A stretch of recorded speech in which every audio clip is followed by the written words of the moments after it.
Ang bango! Wow! Masawa ka na nga sa helmet na amoy. Aso, pusa, baboy, daga, ibon, ahas, baka, pagong, penguin, dolphin, tigre, leon, elepante, buhaya, unggoy. Ito ang ma-recommend ko sa'yo. Ang Greennica Shoe and Helmet Spray. Dahil sa halaga niya nga ding wala pang 100 pesos, makakakuha ka ng ganito kalaki. Yan, ganito siya kalaki. Na 100 ml helmet and shoe spray. Ang kinaganda dito guys, siya ay isa ng antibacterial, disinfectant, tsaka deodorizer. Kaya ginagamit ko to minsan dito sa kwarto ko, sa sapatos ko. Kasi pwede rin siya sa sapatos nakalagay. Oh. Shoe and helmet spray. So, ito, no?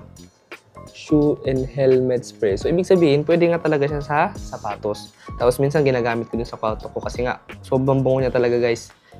Legit ba? Legit. So, may 4 na scent nga to, guys. So, ito yung binili ko, Cool Ride. Ito siya. So, yung amoy nito is medyo matamis-tamis siya. So, kaya pag sa helmet talaga, ang bango niya talaga.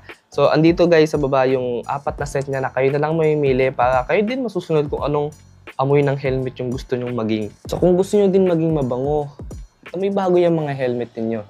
Kung ako sa inyo, habang nakasale pa to, check out ko na. So, ilalagay ko yung link dyan sa comment section at syempre dyan sa yellow basket. So, ano pang hinihintay nyo? Bago pa magkaubusan, check out nyo na. Bilhin nyo ibang flavor, guys. Kung bilhin nyo to, kayo masusunod.